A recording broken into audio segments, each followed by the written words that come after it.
Salam alaikum. Bonjour à tout le monde. Je suis Ndeye Ngone Camara,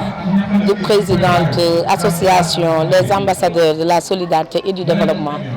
Bi nga xam ne ñu ngi ko basé fii à l'unité 9. Tout juste di sant di gërëm ñi nga xam ne teew nañ ci bés bi tey waaw di plus particulièrement waa unité 9 ñi nga xamante ne nii fii lañ dëkk juddoo fi màggee fi yaroo fi di œuvrer pour développement unité 9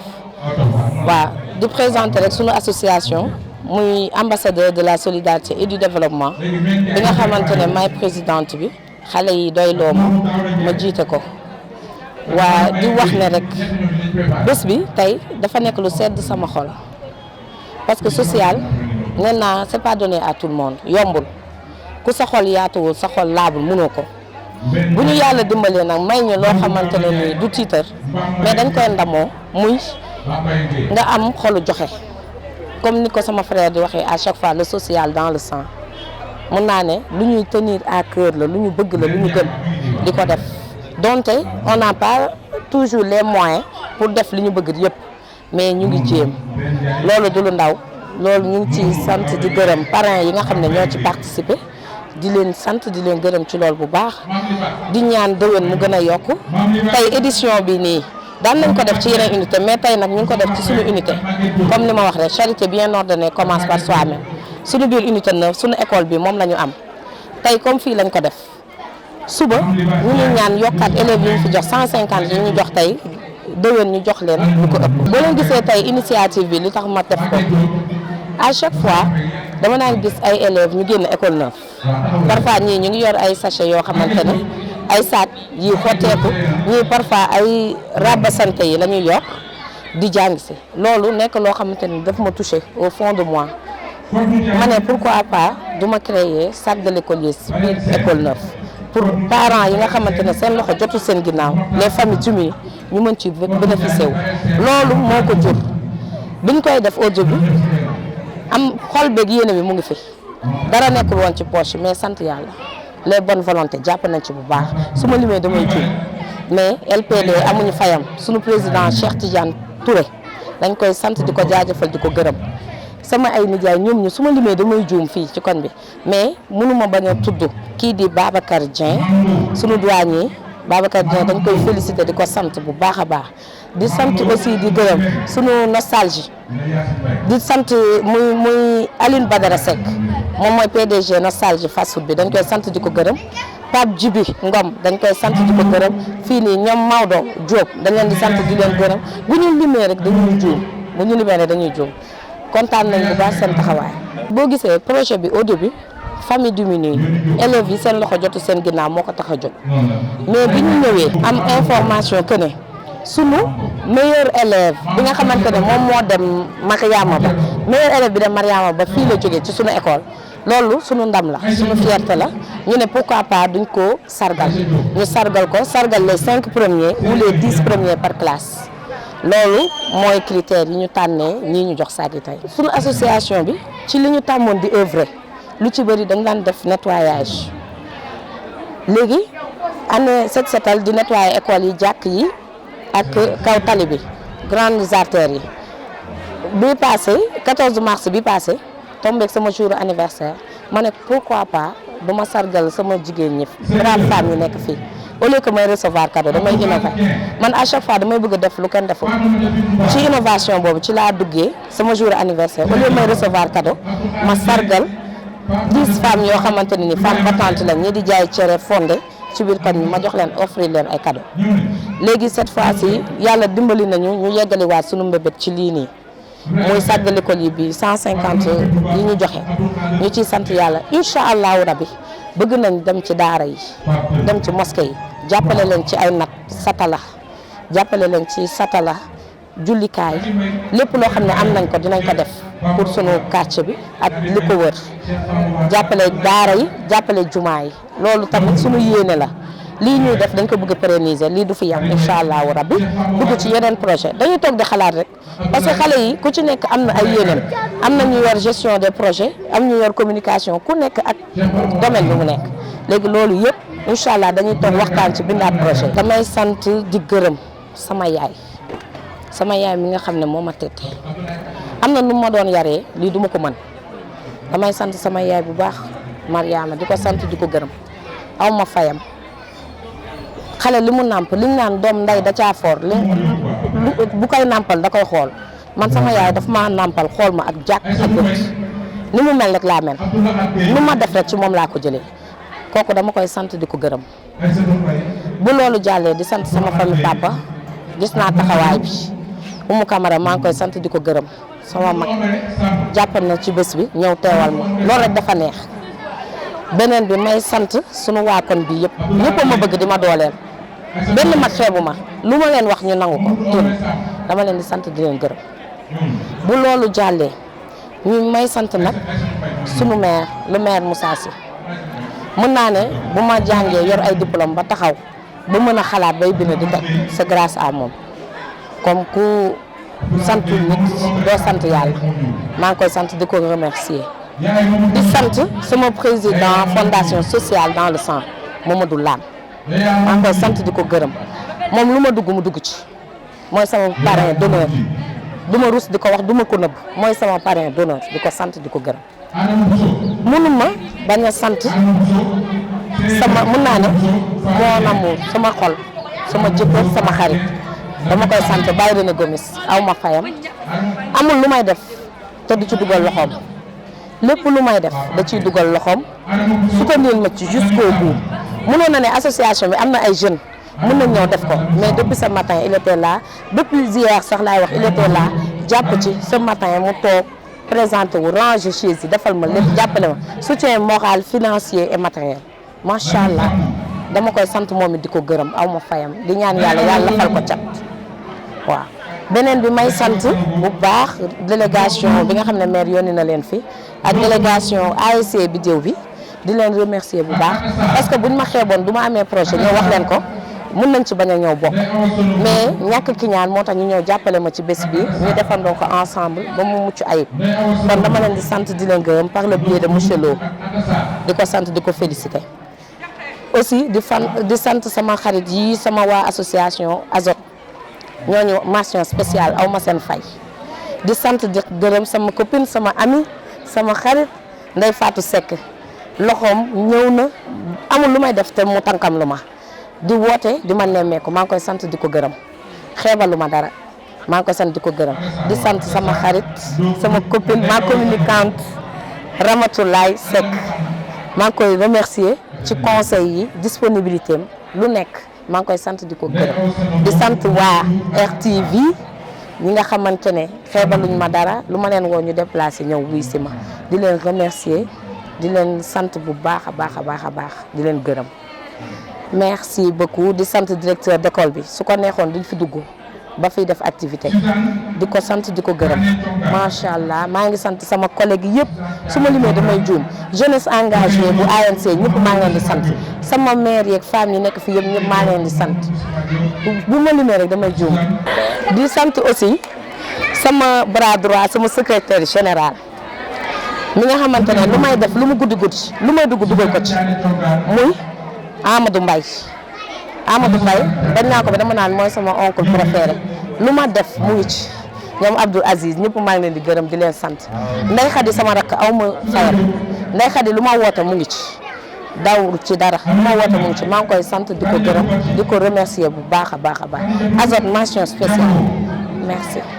bon asalaamaaleykum yéen ñi nga xam te ni yeneen seetaan seen télévision RTV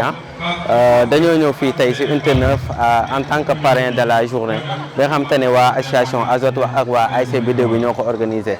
ñun ñi nga xam te ni ñooy le président de la fondation sociale dans le sang di œuvrer dans le social di def social tey bu ñu gisee Ndeye Ngone Camara ak ñi nga xam te ne ñooy waa ASC Bidew bi pare nañu li nga xam te ni mooy seen journée ñu xam te ne dañ ko tuddee le sac de l'écolier dañ ciy sawar a ñëw dañ ciy sawar a jàpp dañ ciy sawar a def vraiment dañuy am contentement di leen wax rek ne fi ñu teg seen tànk foofu la parce que social tey moo yor réew social tey mooy tax réew développé wu te di jàppale ay xale di jàppale ñi nga xamante ne ay élèves lañu vraiment dafa nekk loo xamante ne ñun waa fondation sociale dans le sang daf ñuy neex loolu di leen wax rek ne fi ñu teg seen tànk foofu la nañu continuer bu baax a baax di remercier ñëpp ñoo xamante ne mooy les amis de Mouhamed Lam les membres de la fondation sociale dans le sang yi nga xamante ne ñoom ñoo ñuy jàppale tout le temps jaajëfal sama ñaari gars yi nga xamante ne ñoom laa àndal Basirou ak Mouhamed ñoom xamante ne ci fondation bi la ñu bokk di leen jaajëfal bu baax di jaajëfal encore une fois ki nga xamante ni mooy la présidente de l'ASOT Ndeye Ngone Camara le représentant de la chef vidéo bi Alassane Lo di leen wax rek ne bu leen yem fii làbbali leen fas bi jàppale ñi nga xamante ni ñooy xale yi donc je vous remercie merci.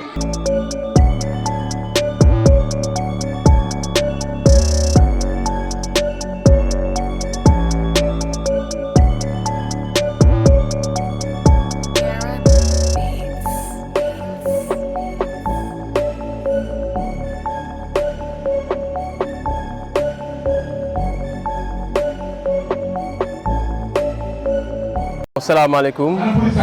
maa ngi nuyu askanu Parcelles Assainies di nuyu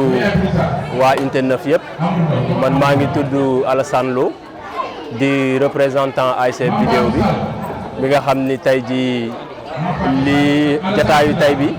ñun ñoo ko organisé woon ànd seek association bu ñuy wax ASOT te suñu jigéen Ndeye Ngone Camara dirigé ko donc maa ngi nuyu di remercier population parcelle bi yëpp mais plus particulièrement la population de l'Unité 9 di nuyu également sama collaborateurs yi nga xam ni ñoom la ñu àndal di liggéey dans le cadre de l'ASC ma présenté leen kii mi ngi tudd Pape Diop kii mi ngi tudd Pape Thiam ak Khadim Gueye ak ñi nga xam ne ni tey jii tey ñëwuñu fi ñoom ñëpp tey seen xol ak seen xel yëpp a ngi fi woon mais comme tey jour samedi la nit ñi dañuy liggéey donc ñi ngi nuyu ñëpp ñi ngi sant ñëpp ñi ngi gërëm ñëpp. journée bi impression bu njëkk biñ ci am mooy dafa nekk journée boo xam ni journée bu noble la noble su cause bi moo tax tey jii ñu xaroon suñuy tànk tubéy dugg ci quartier bi ànd ak suñuy frère ànd ak suñuy sœur pour que li nga xamee ni tey jii moom la ñu bëggoon objectif bi ñu atteindre bu ñu fixé woon muy doter 150 élèves des kits scolaires c'est-à-dire sac boo xam ne dañ ciy def les fournitures scolaires nécessaires donc ñu dugg ci koñ bi waxtaan ak suñuy frère waxtaan ak suñuy sœur suñuy papa ak suñuy yaay ñoom ñëpp ku ci nekk lamb sa poos jël sa doole def ko ci affaire bi ba tey macha allah affaire bi dafa réussir tey dafa sax kawe suñu njort kon donc dañuy remercier waat encore une fois de plus toute la population de l'Unité 9 parce que mbir mi bu taxawee ba am je le rappelle le plus souvent politiciens yi ñooy baaxoo di def action yu mel nii mais action bii nii ça n'a rien de politique dërëmu politicien demu ci li ci dem lépp action bi lépp liñ ci def lépp suñu waa koñ xale yi ndaw ñi mag ñi ñoo cotiser participer ba affaire bi mën a toll nii kon donc dañuy remercier waa koñ bi mais également di lancer un appel à l'endroit de tous les jeunes ñun jeunes yëpp dañoo war a impliquer wu ci développement local parce que waruñoo xaar benn élu waruñoo xaar benn nguur pour mu defaral ñu li nga xam ne ñun war nañ koo mën a def te action yi yaakaar naa ni ku ci nekk sa gox boo ko defoon lu bëri dina wàññeeku dootuñu xaar nguur ci dara parce que jeunesse bi dañoo war a consciente sur une chose que ñun waruñu toog di xaar nguur mu ñuy defal waruñu toog di xaar maire mu ñuy defal dañuy xool li ñu mën ñu boole ko bu ko defee on peut soulever des montagnes donc action bi loolu moo tax ñu def ko donc action la boo xam ne lu noble la te population bi également alhamdulilah accueillir nañ ko voilà accueil bi ñu ko def moo tax tey événement bi réussir ni ñu ngi ciy sant ñëpp di ci gërëm ñëpp waaw di ñaan action bii ñu tàmbali ren parce que ren 150 élèves la ñu ciblé ñi ngi ñaan déwén ak jàmm buñ ci tooloo di ko def école bi képp ku fi élève ñu jox la fourniture complète li ko dalee sac cahier bic te la ngay soxla yëpp ba at mi jeex loolu mooy suñu objectif lii nag ndorteel la moo tax ñu limité wu 650 mais bu soobee yàlla édition yii di ñëw daan ko gën a yaatal ba mën a jot bépp élève bu nekk ci quartier bi ba nga xam ni tey jii parents yi dinañ leen soulager parce que jamono metti na te ku leen defal lii tamit di nga leen soulager di nga leen jàppale donc loolu moo gënoon a waral sax initiative bi ñu ciy sant di ci gërëm bon mënuma nag terminer te remercier wu ma ki nga xam ni mooy le président Cheikh Touré moom mooy le président directeur général de la librairie papeterie Daara J dafa nekk ci koñ bi di nekk nit koo xam ne nitu social la tey moom mooy président ASC bi mais boo xoolee table bi li muy yàññi li fi nekk ci matériel yëpp li ko tàmbalee ci sac ak fourniture yëpp ci librairie papeterie daara ji lañ ko jëlee mu defal ñu ko ci prix yu xéewal yu mucc ayib ba tax na tey ji objectif ba ñu fixé woon au départ donte nekkoon na lu difficile mais mën nañ atteindre nañ ko finalement kon donc Cheikh Tidiane Touré dañ koy sant di ko gërëm